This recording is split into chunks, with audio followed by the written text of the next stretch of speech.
وسلام على عباده الذين اصطفى أما بعد. گزشتہ کل سے زیارات مکہ مکرمہ کے متعلق بات چل رہی تھی. ان میں غار حرا کا تذکرہ ہوا کہ جبل نور ایوان الہی ہے جہاں اللہ رب العزت نے نبی علیہ السلام کے مبارک سر پر نبوت کا تاج رکھا. آج دنیا کے لوگ ایوان صدر میں بلا کر انعامات دیتے ہیں، ستارہ جرت دیتے ہیں، تمغہ دیتے ہیں. اللہ رب العزت نے اپنے پیارے حبیب صلی اللہ علیہ وسلم کو اس جبل نور پر نبوت کے تاج پر سرفراز فرمایا. یہ وہ جگہ ہے جہاں اللہ رب العزت نے عبد کو عبدہ بنا دیا، محمد بن عبداللہ کو محمد الرسول اللہ بنا دیا. اس لیے ہم آج مسکینوں کے لیے وہ ایک بہت یادگار جگہ ہے، بلکہ یوں سمجھیں کہ ہمارے لیے تو اس امت کا جبل نور ہی وہ دی. اللہ تعالیٰ نے موسیٰ علیہ السلام کو دور پر بلا کر نبوت سے سرفراز فرمایا اور اپنے محبوب صلی اللہ علیہ وسلم کو جبل نور پر بلا کر نبوت سے سرفراز فرمایا. تو ہمارا تو جبل نور یہی ہوا.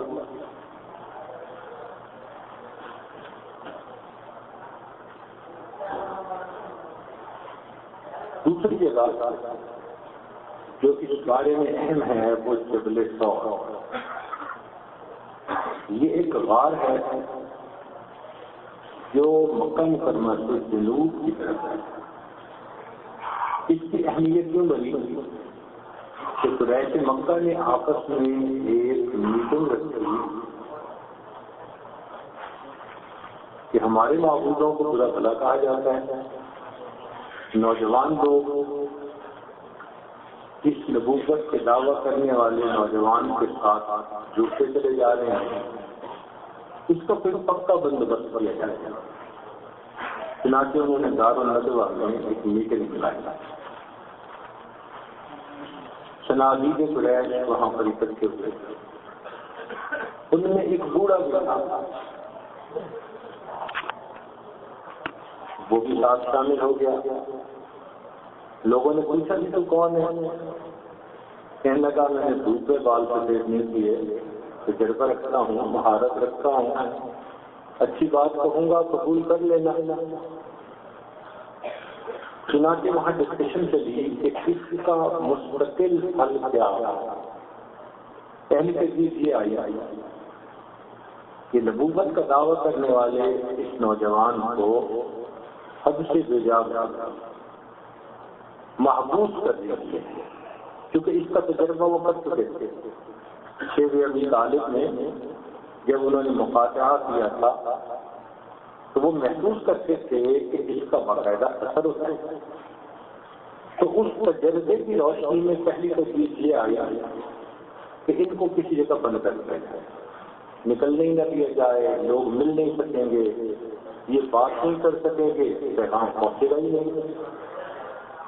مگر اس تجویز پر اعتراض کرنے والوں نے کہا کہ ان کا خاندان بھی ہے، رشتہ دار بھی ہیں، اب سے بیجا میں رکھو گے تو وہ لوگ بالآخر اس کی طرفداری کریں گے، آج نہیں تو کل چھڑوائیں گے، لہذا فائدہ تو نہیں ہونا. پھر دوسری تجویز آئی کہ نہیں، ان کو یہاں شہر سے ہی نکال دیا جائے، دیش نکالا دیا جائے، کہا جائے نہیں اپنی راہ پکڑو اگر تم بعد نہیں آئے.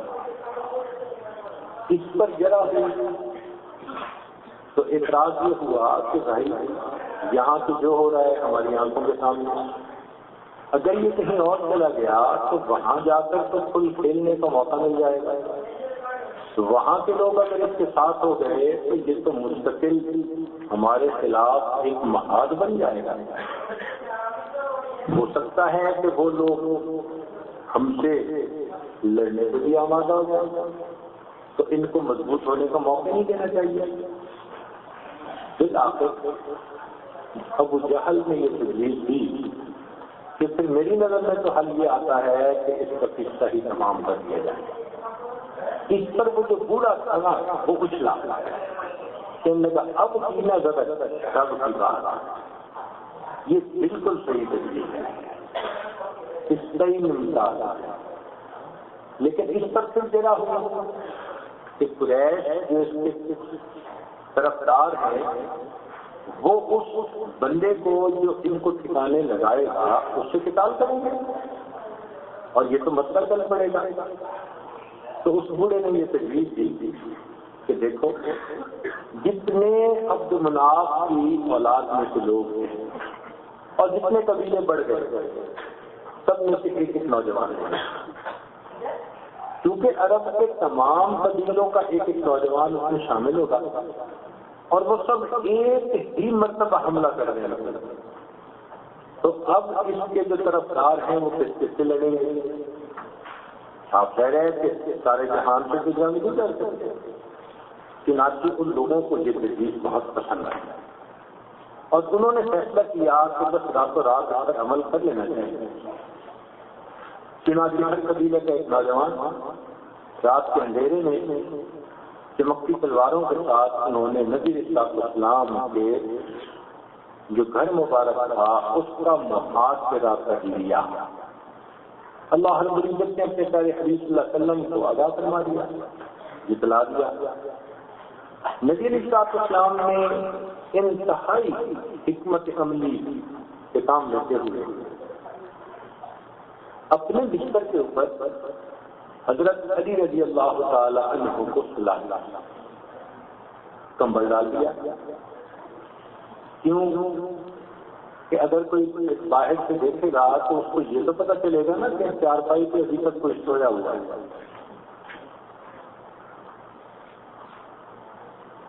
ایسی عجیب نبی علیہ السلام نے حکمت عملی دکھائی کہ انسان حیران ہو. واقعی یہ نبوت کی شان ہے. ذرا غور کیجیے کہ جیسے کسی کو کیموفلاج کر دینا ہوتا ہے نا بالکل اس طرح. چنانچہ نبی علیہ السلام نے ان کو لٹا دیا اور خود آپ صلی اللہ علیہ وسلم دروازے سے باہر تشریف لائے اور اللہ رب العزت نے سورہ یاسین کی پہلی چند آیتیں پڑھنے کی توفیق دی اور ان کفار کی آنکھوں کے اوپر پردہ ڈال دیا. ان کو کچھ نظر نہیں آیا.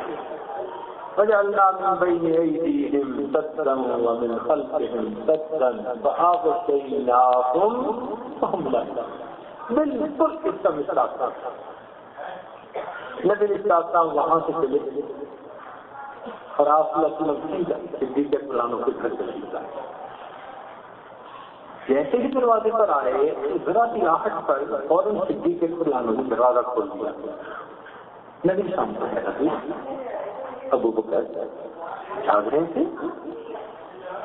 اللہ کے نبی صلی اللہ علیہ وسلم کچھ دنوں سے مجھے یہ اندازہ تھا کہ آپ کو ہجرت کا حکم ہوگا اور یہ بھی توقع تھی کہ آپ مجھے اپنا خادم سفر کے طور پر قبول بھی فرمائیں گے.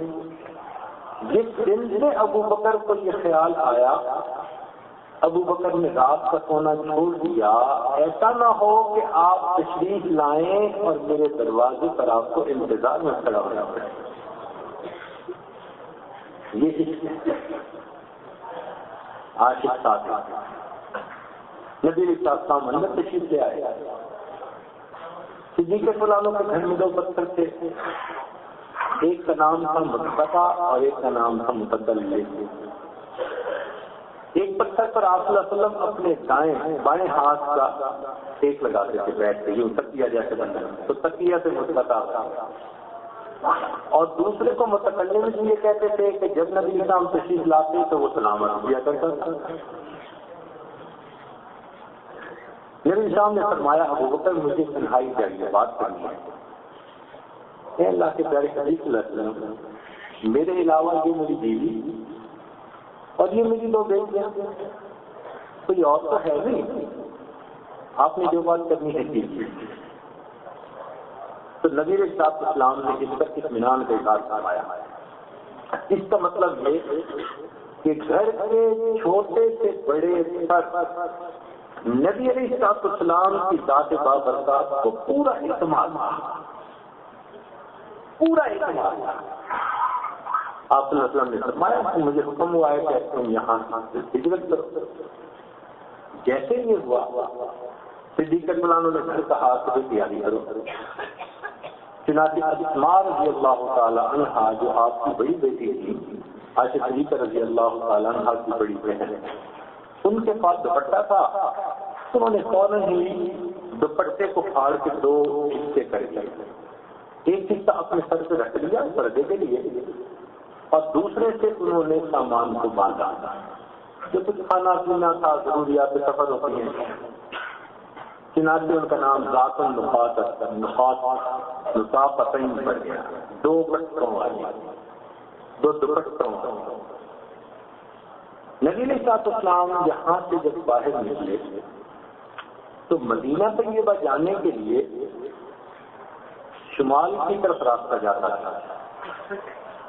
آپ صلی اللہ علیہ وسلم نے شمال کی بجائے جنوب کا راستہ اختیار کیا۔ یوں سمجھ رہے ہیں کہ جانا شمال میں تھا اور آپ صلی اللہ علیہ وسلم گئے جنوب میں۔ تو 4 میل 5 میل کے فاصلے پر آگے ایک جبل طور آتا ہے، اس کے اوپر آپ تشریف لے گئے۔ ایسی بھی جگہ تھی جہاں چڑھنا مشکل تھا، تو صدیق اکبر نے کندھا دیا، نبی علیہ السلام کو اوپر تشریف لے۔ پھر آپ نے اس غار کے اندر جب جانے کا وقت آیا تو صدیق اکبر نے عرض کیا، اے اللہ کے نبی کہنے مجھے جانے دیجیے۔ تو وہ غار میں داخل ہوئے، صفائی کی، جو سوراخ تھے ان کو پتھروں سے بند کر دیا، ایک سوراخ باقی رہ گیا۔ سوچا کہ چلو اس کو تو میں اپنے پاؤں سے ہی بند کر لوں گا۔ بیٹھ گئے، عرض کیا کہ اے میرے محبوب صلی اللہ علیہ وسلم آپ تشریف لائیں۔ نبی علیہ السلام غار کے اندر تشریف لے گئے، کیونکہ رات جاگے ہوئے تھے، تھکاوٹ بھی تھی، تو آپ صلی اللہ علیہ وسلم آرام۔ صدیق اکبر کی گود ہے، محبوب صلی اللہ علیہ وسلم کا مبارک ہے۔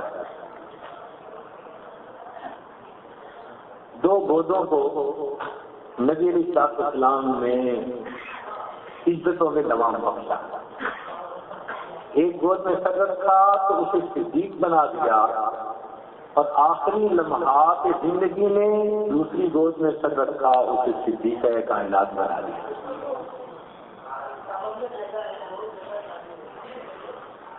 اللہ کی شان کے تاریخ لکھنے والوں نے یہاں پر تفصیل یہ لکھی کہ ایک مکڑی تھی جس سے اللہ تعالیٰ نے کام لیا۔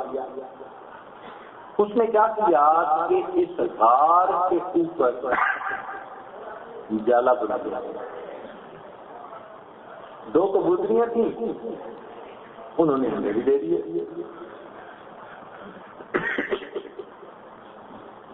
اب جب اگلا دن ہوا تو صبح تک تو وہ لوگ پہرے پہ کھڑے رہے کہ نکلیں گے حرم جانے کے لیے، تو نکلتے ہی ہم اپنا کام کریں گے۔ جب اسفار صبح ہو گیا، صبح کی سفیدی نمودار ہو گیا، کیا وجہ نکلے نہیں؟ ذرا جھانک کے دیکھتے ہیں تو بستر پر چارپائی کے اوپر بیٹھا ہوا ہے، ایک دوسرے کو اشارہ کرتے ہیں کہ لیتے ہوئے۔ اچھی طرح جب روشنی ہو گئی تو اب انہوں نے کہا تو اندر جا کے دیکھو کیا مسئلہ۔ جب جا کے دیکھا تو وہاں حضرت علی رضی اللہ تعالیٰ عنہ لیتے ہوئے تھے۔ اب کافی پریشان تھا، کہنے لگے ہو شکار تو ہاتھ سے نکل گیا، اب کیا کیا جائے؟ عرب کا ایک مشہور طریقہ تھا کہ کسی چیز کی تلاش کے لیے وہ انعام متعین کر دیا گیا. چنانچہ فوراً قریش کے سرداروں نے کہا کہ جو نبی علیہ السلام کو جو ہے وہ ڈھونڈے گا 100 اونٹ اس کو ہم انعام کے طور پر دیں گے. اور اس زمانے میں 100 اونٹ بہت قیمتی سمجھے جاتے ہیں. انہوں نے سوچا کہ وہ بکر کا پتہ کرو وہ کہاں. پتہ چلا وہ بھی گھر پہ نہیں کہنے لگے وہ وہی ہو. چنانچہ 100 اونٹ کا انعام الگ ابو بکر صدیق کے لیے رکھا گیا. ایک جیسا انعام متعین کر دیا. بس یہ اعلان ہونے کی بات تھی کہ پورے مکہ کے لوگ چاروں سمتوں میں دوڑ پڑے. کوئی اونٹوں پہ سوار ہوتے, کوئی پیدل چل رہا ہے, کونا کونا چھان مارا. ان کے دل میں یہ تھا کہ کیا چند گھنٹے کا ہی فرق ہے نا, ہم تیز رفتار اونٹوں پہ جا کے پکڑ لیں گے. بہت بھاگے, بہت دوڑے, نہیں کچھ پتا. حیران تھے, زمین کھا گئی, آسمان پہ چلے گئے. یہ پہاڑ تو ہمارے دیکھے والے ہیں, کیوں نہیں مل رہے؟ چنانچہ ایک دن گزر گیا, نہ ملے. دل آخر انہوں نے کیا کیا کہ ایک قبیلہ تھا بنو خزاعہ, اس کے لوگ پاؤں کے نشانات کی پہچان میں بڑے ماہر تھے. یہ کھوج لگایا کرتے تھے اور اپنی منزل پہ پہنچتے تھے. چنانچہ قرظ بن القمہ ایک کھوجی تھا, اس کے ساتھ امیہ بن خلف, یہ دونوں غار ثور کی طرف چلتے تھے. پاؤں کے نشانات دیکھتے دیکھتے دیکھتے اللہ کی شان دیکھیے کہ یہ غار ثور کے بالکل دروازے کے اوپر پہنچ گئے. صدیق مولانا فرماتے ہیں کہ اگر امیہ جھک کے ذرا دیکھ لیتا تو شاید اس کے سامنے ہماری چہرے آ جائے. اتنا قریب. وہاں پہنچ کے اس نے کہا کہ اس کے آگے قدموں کے نشانات نہیں ہیں. امیہ نے کہا کہ یار اس غار کے اوپر تو مکڑی نے جالا بنا, لگتا ہے یہ تو ان کی پیدائش سے ہی پہلے کا ہے. اور دیکھو کبوتری نے انڈے بھی دیے ہوئے, اس طرف آنے نہیں کیا. یہ اللہ رب العزت نے اپنی طاقت دکھائی, قوت دکھائی. دیکھو میرے بندو, دنیا میں سب سے کمزور گھر مکڑی کا جال ہے. ان اوہن البیوت لبیت العنکبوت. لیکن میری طاقت دیکھو کہ جب میں کسی کو بچانے کے لیے مکڑی کے جالے کی دیوار درمیان میں بنوا دیتا ہوں, ساری دنیا کی طاقت مل کر اس دیوار کو بھی نہیں توڑ سکتی. میں اتنی کمزور دیوار سے حفاظت کر کے دکھائی. چنانچہ کفار حیران. اب ادھر صدیق اکبر نے اپنے گھر کے سارے لوگوں کو نبی علیہ السلام کی خدمت پر لگا دیا. وہ کیسے؟ انہوں نے اپنے بیٹے عبداللہ سے کہا کہ سارا دن ان کفار کی تم باتیں سننا, مشورے کیا کرتے ہیں, باتیں کیا کرتے ہیں, رات کے اندھیرے میں آ کر تم ہمیں وہاں پر یہ کارگزاری سنا تھا. اپنے غلام سے یہ کہا عامر بن طہیرہ کہ تم بکریاں چراتے ہوئے ادھر کو آ جانا اور بکریوں کا دودھ ہمیں پلا دیا. بیوی سے کہا کہ ہمارے لیے کھانا بنا دینا. اور بڑی بیٹی اسماء سے کہا کہ اسماء تم بچی ہو, تمہارے اوپر تو کوئی شک نہیں کرے گا, تم یہ کھانا ہمیں وہاں پہنچا دیا. وہ تو خدمت کے لیے ساتھ ہے, بیوی کھانا پکا رہی ہے, بیٹا کارگزاری کے لیے آ رہا ہے, غلام دودھ پلانے آ رہا ہے. گویا گھر کے تمام افراد کو انہوں نے نبی اسلام کی خدمت کے اوپر لگا دیا. یہ عشق ہوا کرتا ہے. چنانچہ عامر بن فہیرہ کے قدموں کے نشان اور عبداللہ کے قدموں کے نشان جب بکریاں اس کے اوپر چلتی تھیں تو وہ قدموں کے نشان ختم ہی ہو جاتے ہیں. کیا عجیب ترتیب تھی. 3 دن تک یہ مسئلہ اسی طرح رہا. اب 3 دن میں کفار ڈھونڈ ڈھونڈ کے تھک چکے تھے. جیسے جذبے ذرا ٹھنڈے ہو جاتے ہیں, تھک جاتا ہے بندہ. اللہ کے پیارے حبیب صلی اللہ علیہ وسلم 3 دن کے بعد غار ثور سے تشریف لائے باہر, اور پھر وہاں سے ایک غیر معروف راستے کے ذریعے جو مشکل تھا مگر عام بندے وہاں سے ٹریول نہیں کرتے تھے, وہاں سے آپ صلی اللہ علیہ وسلم مدینہ کی واقعہ تشریف لے. اب اس واقعے کے اندر چند ایک باتیں بڑی غور طلب ہیں. سب سے پہلی بات کہ نبی علیہ السلام کی حکمت عملی کا اندازہ لگائیے. نمبر 1, نکلنے سے پہلے حضرت علی عنہ کو سلا کر ایسے ان کو لٹا دیا, کینو فلیش کر دیا کہ دشمن کو سمجھنے میں مشکل پیش آئی کہ آپ چلے گئے یا نہیں. یہ دیکھیے, یہ پہلی دفاعی ترتیب ہوتی ہے. پھر آپ صلی اللہ علیہ وسلم نے انتہائی رازداری سے کام کیا, کسی کو پتہ نہیں چلنے دیا کہ ہونا کیا ہے. اسی تو فرمایا کہ ابو بکر میں علیحدگی میں بات کرنا چاہتا ہوں. تو دوسری حکمت کیا, رازداری سے کام کیا. اور اس کے بعد تیسری حکمت کیا کہ آپ صلی اللہ علیہ وسلم نے جانا شمال کی طرف تھا اور سفر جنوب کی طرف کیا. اب کافر سارے ڈھونڈنے پہ زور دے رہے تھے شمال کی طرف, ان کا پورا فلو ادھر تھی, دور ادھر تھا, اور اللہ کے حبیب صلی اللہ علیہ وسلم اس فلو کی الٹی جانب آرام سے وہاں پر تشریف فرمائے. اور پھر 3 دن تک آپ صلی اللہ علیہ وسلم نے قیام فرمایا. پتا تھا کہ 3 دن میں ان کی ہمتیں پست ہو جائیں گی. اور جب 3 دن کے بعد آپ صلی اللہ علیہ وسلم باہر تشریف لائے تو آپ نے معروف راستے سے سفر نہیں کیا. ممکن ہے کوئی ابھی تک وہاں ہو. چنانچہ کافر تھا, اس کو رہبر بنایا گیا عبداللہ. اللہ کی شان دیکھیے کہ جب نبی علیہ السلام کے ساتھ صدیق رضی اللہ عنہ سفر کر رہے تھے, ابو بکر کبھی دائیں کبھی بائیں, کبھی آگے کبھی پیچھے. نبی علیہ السلام نے پوچھا, ابو بکر کیا ہے؟ کبھی دائیں چلتے ہو, کبھی بائیں, کبھی آگے کبھی پیچھے. اللہ کے پیارے نبی صلی اللہ علیہ وسلم, میں دائیں چلتا ہوں تو مجھے خیال آتا ہے دشمن بائیں طرف سے نہ آ جائے, میں ادھر کو آ جاتا. پھر خیال آتے ہیں سامنے سے نہ آ جائے, میں وہاں آ جاتا. خیال آتے ہیں پیچھے سے نہ آ جائے, میں وہاں. جیسے شمع کے گرد ایک پروانہ چکر لگا رہا ہوتا ہے, یہ عاشق صادق بھی شمع نبوت کے اوپر پروانہ بن کر چکر لگا رہا ہے. راستے میں ایک بندہ ملا, اس سے پوچھا,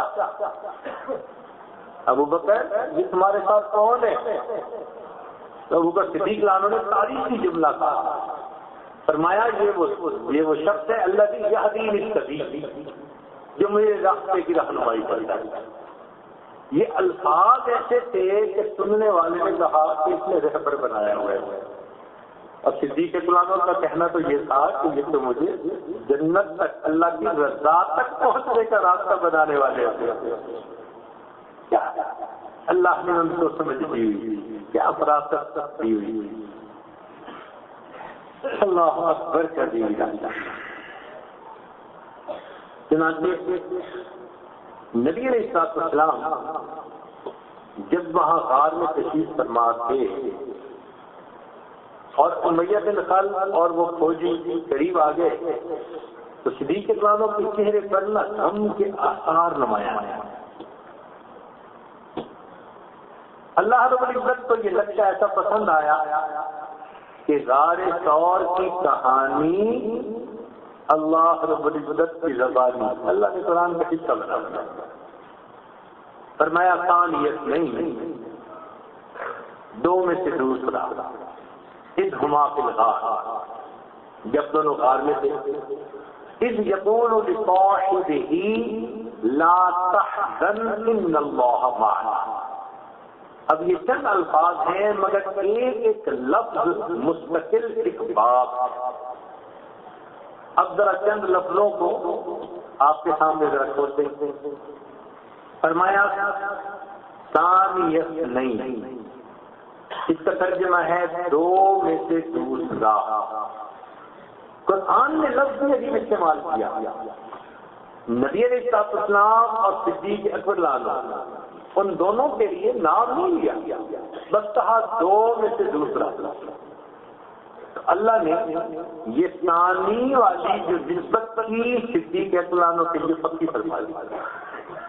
چنانچہ جہاں نبی علیہ السلام پہلے، ابو بکر ثانی، اور جہاں ابو بکر صدیق عنہ پہلے، وہاں نبی علیہ السلام ثانی۔ توجہ فرمائیے، یہ کیسے ہوا؟ اسلام میں اللہ رب العزت کے نبی اول، تو ثانی اسلام میں کون بنے؟ ابو بکر۔ ذرا غور کیجیے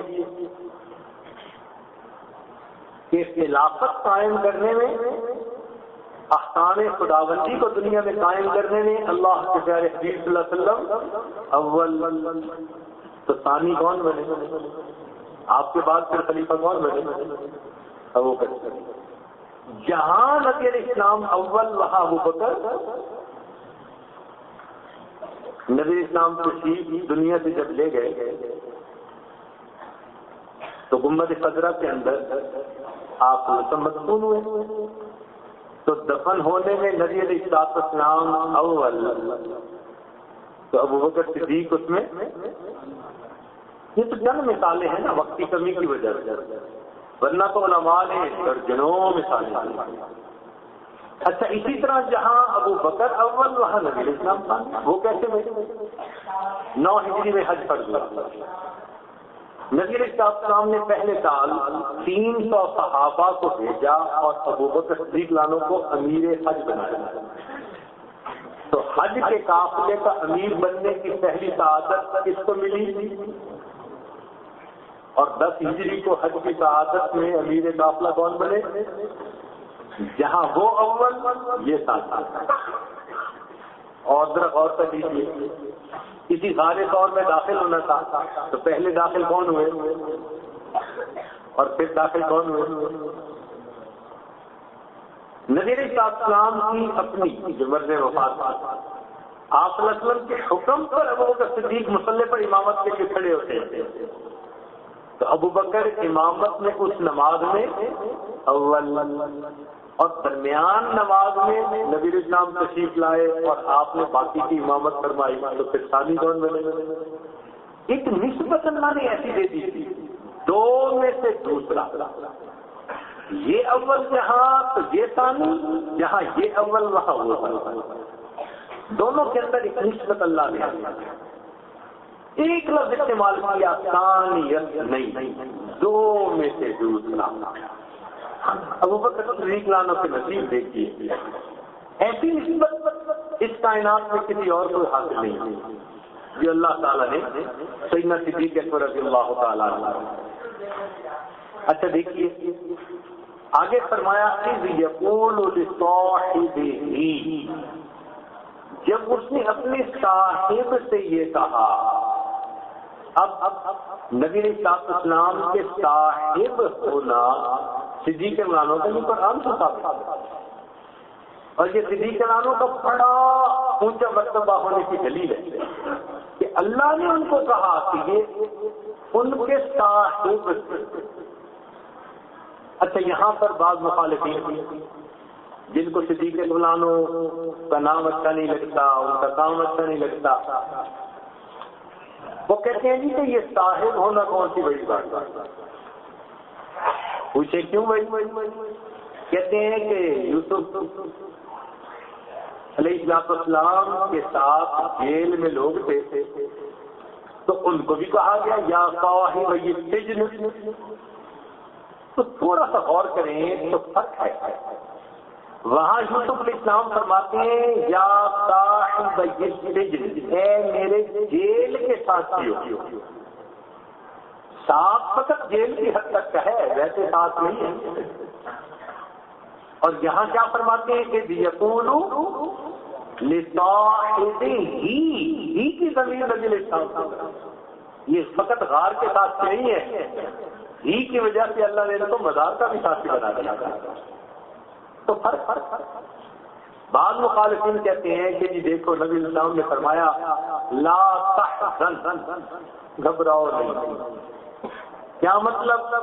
کہتے ہیں کہ وہ صدیق لانو دل کے چھوٹے گھبرا جاتے ہیں. حضرت لانو شیر خدا تھا اور ابو بکر صدیق لانو گھبرا جاتے ہیں. اس لیے نبی السلام کو کہنا پڑا لا تحزن، گھبراؤ نہیں. حالانکہ یہ بات بھی ٹھیک نہیں ہے، اس لیے کہ جب انسان کے پاس کوئی قیمتی چیز ہوتی ہے تو اپنی جان سے زیادہ اس قیمتی چیز کے نقصان ہونے کا اندیشہ زیادہ ہوا کرتا ہے. ابو بکر صدیق لانو اپنے لیے غمزدہ نہیں تھے، نبی اسلام کے لیے غمزدہ کہ میرے آقا کو تکلیف نہ پہنچے، اس لیے غمزدہ ہو گیا. اور یہ غمزدہ ہونا فطری چیز ہے. اور ہمارے بات کی دلیل قرآن عظیم الشان میں. دیکھیے بیٹے کہہ رہے ہیں کہ ابا جان آپ یوسف کو ہمارے ساتھ بھیج دیجیے. اب والد اللہ کے نبی ہیں یعقوب علیہ السلام، فرماتے ہیں انی لیحزننی ان تذهبوا به، مجھے یہ بات غمزدہ کر رہی ہے. تو اللہ کے نبی قرآن گواہی دیتا ہے کہ یعقوب علیہ السلام کو اپنے بیٹے کے کھو جانے کا غم تھا. بالکل اسی طرح صدیق اکبر کو نبی علیہ السلام کو تکلیف پہنچنے کا غم تھا. مگر فرق دیکھو کہ یہاں پر اللہ رب العزت خود فرما رہے ہیں کہ نبی علیہ السلام نے کیا کہا ان اللہ معنا. اب دیکھیے نبی علیہ السلام بھی اپنی زندگی میں غمزدہ ہوئے، لیکن جب نبی علیہ السلام غمزدہ ہوتے تھے اللہ تعالیٰ تسلی دیتے تھے. چنانچہ اللہ تعالیٰ اس بات فرماتے ہیں وَاصْبِرْ وَمَا صَبْرُكَ إِلَّا بِاللَّهِ وَلَا تَحْزَنْ عَلَيْهِمْ. نبی علیہ السلام کے استعمال ہوا. تو یہ تحزن کا لفظ اگر نقص ہوتا تو اللہ کے حبیب کے لیے کیوں استعمال ہوتا؟ تو فقط حزن میں ہونا یہ کوئی نقص کی دلیل نہیں ہے. ہاں دیکھنا یہ ہے کہ یہ کیوں غم ہے. اب دیکھیے اللہ کے محبوب غمزدہ ہیں، اللہ فرماتے ہیں وَلَا تَحْزَنْ عَلَيْهِمْ وَاصْبِرْ وَمَا صَبْرُكَ إِلَّا بِاللَّهِ وَلَا تَحْزَنْ عَلَيْهِمْ. تو نبی علیہ السلام غمزدہ ہوئے، اللہ تسلیاں دے رہے ہیں. ادھر صدیق اکبر غمزدہ ہوئے، اللہ کے پیارے حبیب فرماتے ہیں لا تحزن، اللہ کے حبیب نے ان کو تسلیاں دا. پھر آگے فرمایا ان اللہ معنا، بے شک اللہ تعالیٰ ہمارے ساتھ. اب یہاں ذرا غور کیجیے، سیدنا موسیٰ علیہ السلام اور ان کے اصحاب اکٹھے ہیں، پریشان ہوتے ہیں صحابہ ان کے کہ فرعون کو اب ہمیں پکڑ لے گا. وہ فرماتے ہیں ان معی ربی، اللہ میرے ساتھ ہے. حالانکہ باقی وہاں موجود تھے، مگر معیت کے بارے میں فرمایا ان معی ربی، اللہ میرے ساتھ ہے، معیت مجھے آتی ہے. یہاں بھی تو اللہ کے پیارے حبیب صلی اللہ علیہ وسلم ہیں، فرما سکتے تھے معی ربی، اللہ میرے ساتھ ہے، میں نہیں.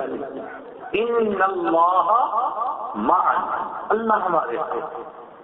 تو یہ معیت کبریٰ کس کو حاصل ہوئی؟ صدیق اکبر لانہ.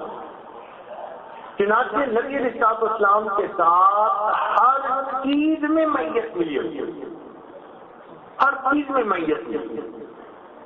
ذرا غور کیجیے، نام میں معیت، میں چند مثالیں عرض کر دوں تاکہ بات سمجھ میں آ جائے پھر آگے بڑھے۔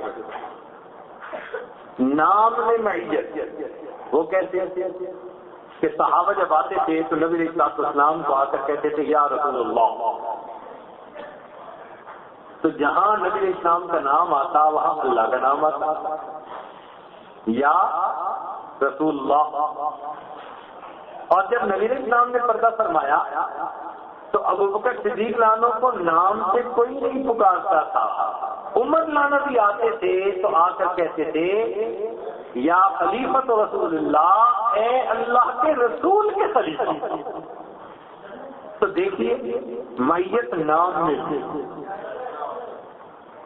اللہ کے حبیب صلی اللہ علیہ وسلم کو رسول کہا تو ساتھ اللہ کی نسبت، ان کو خلیفہ رسول کہا تو ساتھ اللہ کی، ان اللہ، نام کے پکارنے میں اللہ کی معیت تھا۔ اور ذرا غور کیجیے، نبی علیہ السلام کو اللہ تعالیٰ فرماتے ہیں بالمؤمنین رؤوف الرحیم، کہ نبی علیہ السلام مومنین کے ساتھ رؤوف ہیں اور رحیم ہیں، اور یہی تو صفتیں صدیق اکراموں کے اندر بہت نمایاں تھیں۔ چنانچہ نبی علیہ السلام نے فرمایا ارحم امتی بامتی ابو بکر، اور ایک حدیث پاک میں فرمایا ارحم امتی بامتی ابو بکر، رافت اور رحمت میں ابو بکر پوری امت میں سے آگے نکل گئے۔ میت ہوئی کہ نہ ہوئی؟ پھر ذرا غور کیجیے، نبی علیہ السلام کے جسد اطہر سے خوشبو آتی، انس لانو کہتے ہیں ما شممت مسکا ولا عنبرا، اللہ کی قسم میں نے مشک اور عنبر کو کبھی نہیں سونگا مگر نبی علیہ السلام کے پسینے مبارک کی خوشبو اس سے بھی زیادہ بہتر ہوا کرتی، اور ابوبکر صدیق لانو کے جسم سے بھی خوشبو آتی تھی، اور اس کی دلیل عمر فاروق لانو نے گواہی دی، فرماتے ہیں کان ریح ابی بکر اطیب من ریح المسک، ابو بکر کے جسم سے مشک سے بھی زیادہ بہتر خوشبو آیا، ان کے جسم سے بھی خوشبو، ان کے بھی جسم سے بھی۔ اب دیکھیے جب ہجرت کے سفر میں نکلے تو انعام کے طے ہونے بھی معیت، نبی اسلام کے لیے بھی 100 اونٹ اور صدیق اکبر کے لیے بھی۔ پھر آگے دیکھیے جب وفات کا وقت آیا تو نبی علیہ السلام کو زندگی میں ایک یہودی عورت نے زہر ملا گوشت کھلایا تھا، نبی علیہ السلام کو پتہ چل گیا تھا، مگر آخری وقت میں نبی علیہ السلام تک اسی زہر کا اثر غالب آئے گا، تو گویا زہر سبب بنا آپ صلی اللہ علیہ وسلم کی اس دنیا سے واپس۔ ابوبکر صدیق لانو کو دیکھیے، ان کی وفات کیسے ہوئی، شہادت کیسے ہوئی، دودھ میں ان کو زہر پلایا گیا۔ معیت دیکھیے، نبی علیہ السلام نے 63 سال کی عمر میں دنیا سے پردہ فرمایا، اور ابوبکر 2 سال چھوٹے تھے، اور وہی 2 سال کے بعد صدیق اکبر نے بھی پوری 63 سال کی عمر میں دنیا سے پردہ فرمایا، عمر بھی ایک ہے۔ اچھا اور آگے دیکھیے کہ نبی علیہ السلام کی ایک بیٹی فاطمہ الزہرا رضی اللہ تعالی عنہا، بڑی انہوں نے مجاہدے کی زندگی گزاری، حتیٰ کہ فرماتی ہیں کہ میں اپنے گھر کے برتن دھوتی تھی، کام کرتی تھی، اور میرے ہتھیلیوں پہ گٹے پڑ گئے تھے کام کرنے کی وجہ سے۔ جو نبی علیہ السلام سے جو غلام یا بالیاں لینے کے لیے آئی تھی اور ان کو تسبیحات فاطمہ نام میں مل گئی تھی، تو ایک بیٹی اتنی رزق کی تنگی میں زندگی گزار رہی ہے، اور ادھر ابوبکر صدیق لانو کو دیکھیں جن کی بیٹی اسماء رضی اللہ تعالیٰ عنہا وہ بھی بالکل اسی طرح رزق کی تنگی میں زندگی گزار رہی ہے، فرماتی ہیں کہ اونٹ ہم نے رکھے ہوئے تھے، میں کھجوروں کی گٹھلیوں کو کوٹ کر ان اونٹوں کو کھانے کے لیے ڈالا کرتی تھی۔ کھجوروں کی گٹھلیوں کو توڑنا، اللہ اکبر۔ اور فرماتی ہیں کہ میں ان کے لیے چارہ لے کے آیا کرتی تھی، اسماء رضی اللہ تعالیٰ۔ جو نبی علیہ السلام کی اس بیٹی کے اوپر حالات آپ کو صدیق سنانوں کی بیٹی پر دی، وہی یاد ہے۔ اچھا ایک قدم اور آگے بڑھیے، فاطمہ زہرا رضی اللہ عنہا کے بیٹے سیدنا حسین رضی اللہ تعالیٰ، ان کو شہادت کا مرتبہ ملا، ان کو شہادت کا مرتبہ ملا، اور شہادت کا پورا واقعہ آپ تفصیل کے ساتھ جانتے ہیں۔ بالکل اسی طرح اسماء رضی اللہ تعالیٰ عنہا کے بیٹے عبداللہ ابن زبیر رضی اللہ تعالیٰ، بہو ان کو بھی اسی طرح شہید کیا گیا، اور ان کی شہادت کا واقعہ بھی عجیب ہے۔ محاصرے میں آ گئے تھے، گھر کے دروازے پہ تھے، اندر آیا، اسماء لانا اس وقت بوڑھی ہو گئی تھی، اور بڑھاپے کی وجہ سے آنکھوں سے موتیا بند تھا، دیکھ نہیں سکتی۔ بیٹے اندر کیوں آئے ہو؟ اماں میرا جی چاہا میں آخری مرتبہ آپ کو سلام کر لوں، کیونکہ اب میری شہادت کا وقت قریب ہے۔ لیکن تمہاری آواز میں مجھے کچھ کمزوری نظر آتا ہے۔ اماں مجھے یہ لوگ شہید تو کریں گے، ڈر ہے کہ یہ میری لاش کا مسئلہ بنا مسخ کر دیں گے لاش۔ تو ماں آگے سے جواب دیتی ہے کہ بیٹے، جب بکری کی جان نکل جاتی ہے تو اس کی کھال کو جسم سے اتار دیا جائے، اس کو اس پر کوئی تکلیف نہیں ہوا۔ یہ بوڑھی ماں بیٹے کو کہہ رہی ہے۔ اللہ، بیٹے کہتے ہیں اچھا اماں میں جا رہا ہوں۔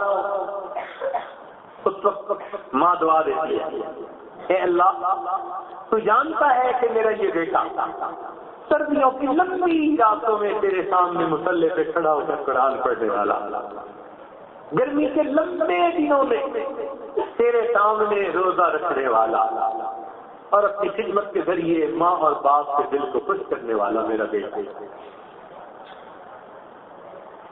ماں کہتی ہے بیٹے جا رہے ہو، میں تمہاری شکل تو دیکھ نہیں سکتی، تم ذرا قریب آؤ، میں تمہارا بوسہ لوں اور تمہارے جسم کی خوشبو سونگھ لوں۔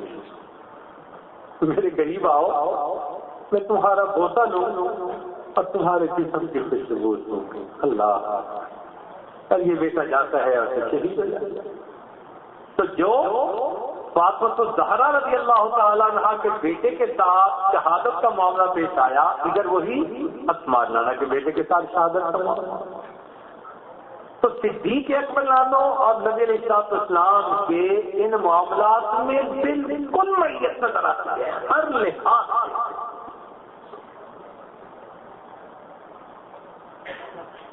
اسی لیے امام ربانی مجدد ثانی رحمۃ اللہ علیہ نے ان کو فرماتے ہیں اپنے مکتوبات میں کہ جنت میں بھی اللہ ان کو میت عطا فرمائے، اور ان کے لیے ایک عجیب لفظ استعمال فرماتے ہیں۔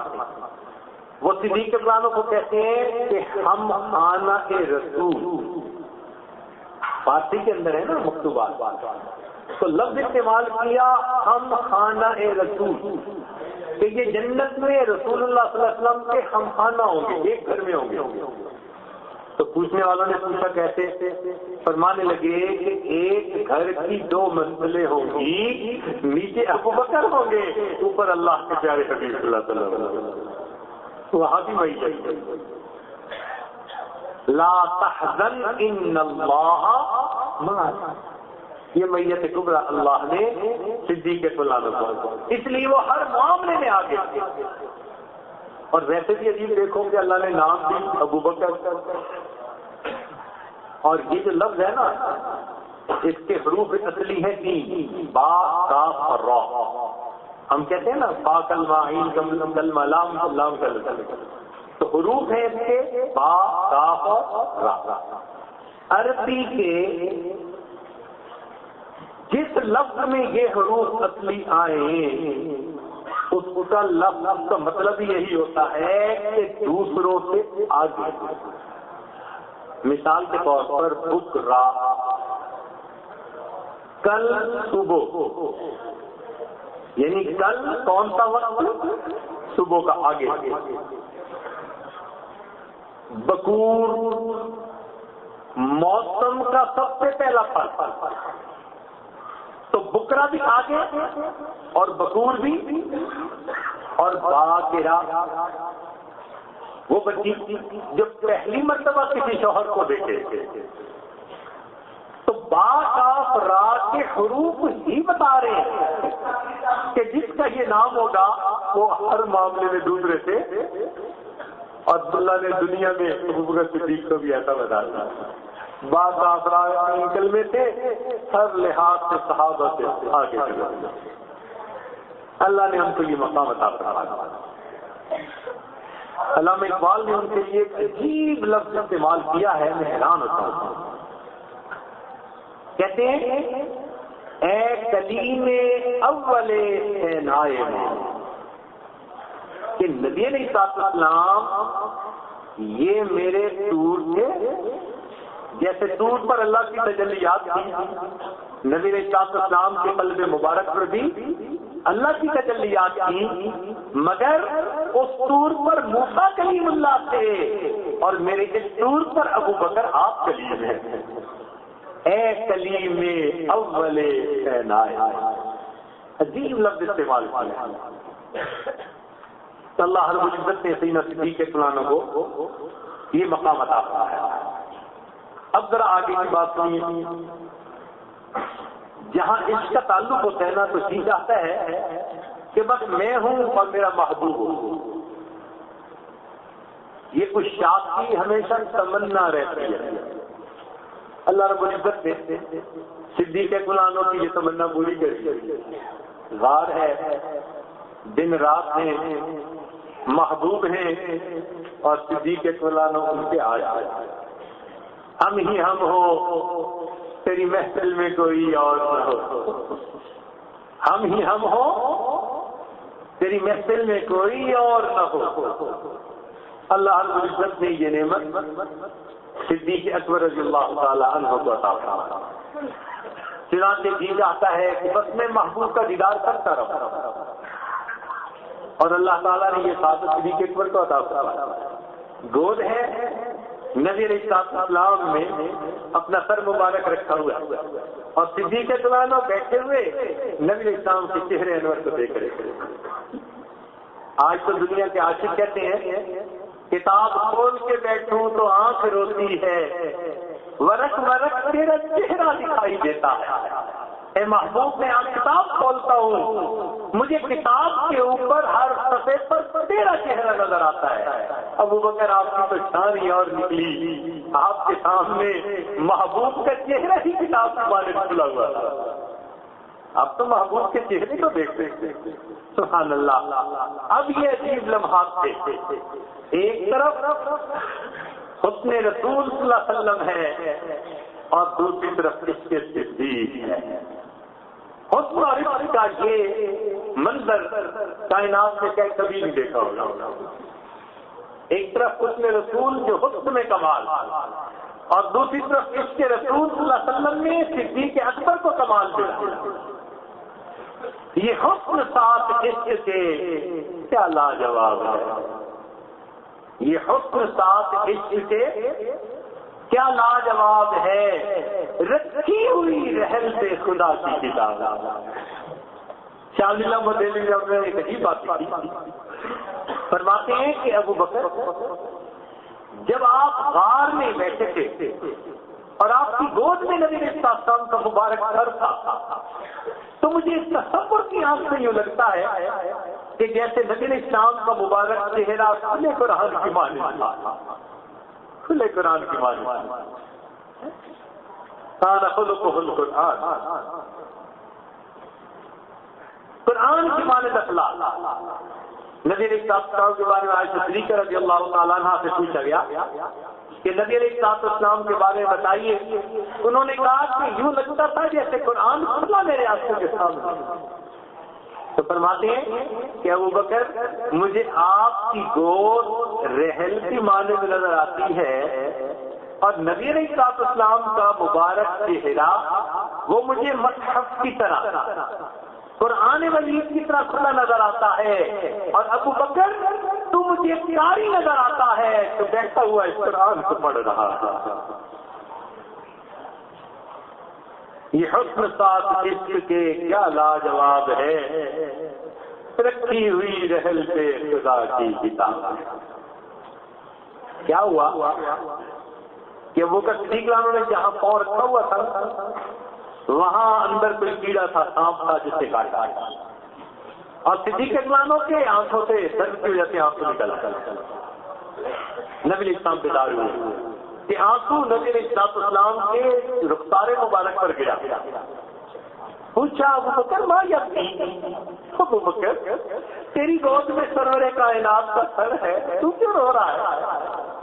اللہ کے نبی صلی اللہ علیہ وسلم کسی بری چیز نے کاٹا ہے اور اس کی وجہ سے یہ آنکھوں سے آنسو درد کی وجہ سے نکل آیا۔ کسی عاشق نے اس پر بھی شعر بنایا، اس نے کہا آنسو گرا ہے روئے رسالت مآب پر، آنسو گرا ہے روئے رسالت مآب پر، قربان ہونے آئی ہے شبنم گلاب پر۔ کہ نبی اسلام کا رخسار مبارک تو گلاب کی مانند تھا، یہ شبنم اس پر قربان ہونے کے لیے آیا۔ صدیق اکرام نے نبی اسلام کے ساتھ 3 دن گزارے۔ عمر لامہ کہا کرتے تھے کہ ابو بکر تیری غار ثور میں گزری ہوئی ایک رات آل عمر کے تمام اعمال کے اوپر سبقت اور فضیلت رکھتی ہے۔ اللہ اکبر۔ تیسرا دن ہے، اسماء رضی اللہ تعالیٰ نے کھانا دینے کے لیے آتی ہیں۔ نبی علیہ السلام نے دیکھا ماتھے کے اوپر زخم کا نشان ہے، چھوٹی بچی بجھی بجھی سی ڈپریس نظر آتی ہے۔ نبی السلام نے پوچھا اسماء غم زدہ ہو، پریشان ہو، کیا ہوا؟ اے اللہ کے نبی صلی اللہ علیہ وسلم کل جب میں آپ کو کھانا دے کر واپس جا رہی تھی راستے میں ابو جہل نے مجھے دیکھ لیا، اس نے مجھے پکڑا، کہنے لگا اسماء بتاؤ تمہارا باپ کہاں ہے؟ وہی ہوگا جہاں تمہارے رسول ہوں گے، تم جانتی ہو کہاں ہے؟ کہنے لگا نبی میں نے کہا سچ کہا، صدیق کی بیٹی تھی، صدیقہ کی بہن ہے، سچ بتاتا۔ ہاں پتہ ہے۔ ابو جہل نے کہا بتاؤ کہاں ہے؟ میں بتاؤں گی نہیں۔ اس نے دمکایا اسماء بہت ماروں گا تمہیں۔ میں نے کہا کہ میں نہیں بتاؤں گی۔ اے اللہ کے نبی بات کرتے کرتے اس نے مجھے باغوں سے پکڑا، زور سے تھپڑ لگایا، میں نیچے گری، پتھر پہ میرا سر لگا تو خون آنے لگا، میری آنکھوں میں آنسو تھے۔ ابو جہل نے بالوں سے پکڑ کے پھر مجھے اٹھا لیا، اسماء تجھے بہت ماروں گا بتاؤ کہاں ہے؟ اللہ کے نبی میں نے کہا ابو جہل میری جان تیرے حوالے، میں محمد عربی کو تیرے حوالے کروں، میری جان کو تیرے حوالے، میں محمد عربی کو تیرے حوالے کروں۔ نبی علیہ السلام نے جب اس بچی کی آنکھوں میں آنسو دیکھے اور یہ الفاظ دیکھے تو صدیق اکرام کی طرف مڑ کے کہا ابو بکر میں نے سب کے احسانات کے بدلے دے دیے، تیرے احسانات کا بدلہ قیامت کے دن اللہ دے گا۔ اللہ ابو بکر میں نے سب کے احسانات کے بدلے چکا دیے، تیرے احسانات کا بدلہ قیامت کے دن اللہ۔ یہ وہ واقعہ ہے جو اس غار ثور کے اندر پیش آیا۔ چنانچہ یہ غار ثور ہمارے لیے مشہد عظیم ہے۔ اگر کبھی موقع ملے تو غار ثور پر اوپر چڑھے، سبحان اللہ، یادیں تازہ کرنی ہے، محبوب کے قدموں کے نقوش پر ہم نے جانا، یہ عبداللہ ابن ملانوں کا راستہ ہے. وہ جہاں دیکھتے تھے آثار نبی وہاں بیٹھتے تھے, وہی نماز پڑھتے تھے, وہی یہ فراغت کی کوشش کرتے تھے, اور نہیں تو تھوڑی دیر بیٹھ کر وہاں سے آگے چلے جاتے تھے. یہ اشتیاق کا طریقہ ہوتا ہے. سبحان اللہ. ابن عربی رحمۃ اللہ نے کتاب میں لکھا ہے کہ میں نے مکہ مکرمہ سے مدینہ کا سفر کیا اسی راستے پر جس پر اللہ کے پیارے حبیب صلی اللہ علیہ وسلم نے قدم رکھے تھے. وہ فرماتے ہیں کہ میں قدموں کے نور کے نشانات کو دیکھتے ہوئے پرفیکٹ اسی راستے کے اوپر جاتا تھا, اور جہاں نبی اسلام نے پڑاؤ فرمایا مجھے اس طرح پتہ چلتا تھا کہ وہاں پوری کی پوری ارد کی جو وادی ہوتی تھی وہ ساری کی ساری نور سے منور مجھے نظر آتا تھا. اہل دل نے تو قدموں کے نشانات سے سفر کر کے اس معاملے کو طے کیا. آج ہم جائیں اور ان یادوں کو جا کر وہاں یاد کریں کہ آج سے 1400 سال پہلے وہ بھی وقت تھا جب اللہ کے نبی آئے ہوں گے, صدیق اکبر ساتھ ہوں گے, آپ نے 3 دن یہاں گزارے, اور پھر سوچیں کہ یہ مکی اور مدنی زندگی کا ایک نقطہ اتصال ہے. یہاں سے پھر آگے ہجرت کا معاملہ شروع ہو جاتا ہے. تقویم کا نیا سال آگے سے شروع ہو جاتا ہے ہجرت سے آگے. چنانچہ ہمارے لیے یہ غار ثور اتحاد سے ایک بہت بڑی نشانی ہے کیونکہ ہمارے محبوب کے قدم لگے. قیس عامری ایک عورت پر عاشق تھا, ایک کلونی کی تو شیزہ اس پر عاشق تھا, اور یہ اپنی محبوبہ کے بارے میں لوگوں سے پوچھتا تھا تم نے کہیں دیکھا ہے لیلا کہیں بیٹھی ہو, کہیں اس نے کھانا کھایا ہو, مجھے ذرا اس کی باتیں سناؤ, اس لیے کہ اس سے بچھڑے مجھے بہت دن ہو گئے. کیا قیس عامری سے بھی ہم گزر گئے, ہم بھی تو جائیں ذرا غار ثور کے اوپر اور ان پتھروں سے جا کر پوچھیں کہ کس پر نبی علیہ السلام کے قدم لگے تھے. نبی صاحب نے کہاں آ کر تشریف فرما ہوئے تھے, کیسے وہ واقعہ پیش آیا تھا. لازم نہیں کہ سب کو ملے ایک سا جواب, لازم نہیں کہ سب کو ملے ایک سا جواب. آؤ نہ ہم بھی سیر کریں غار ثور کی.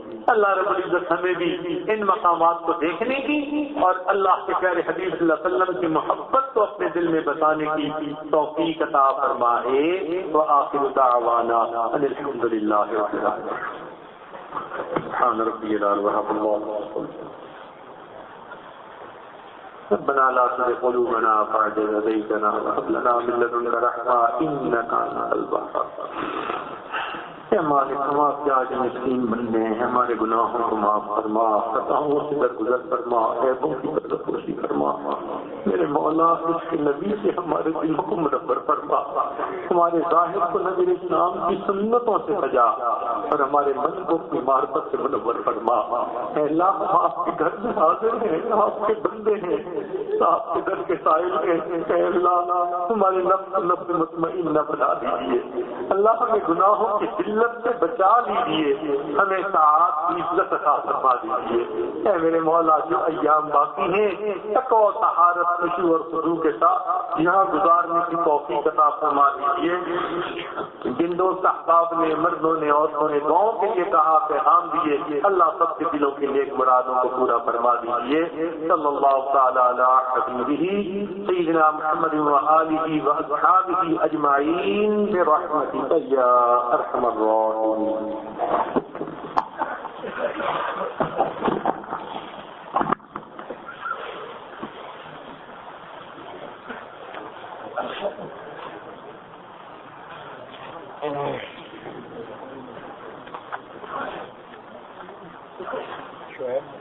شادی کی طرف آپ کی میل میں مولانا عبدالرؤف صاحب آئے ہوں. جی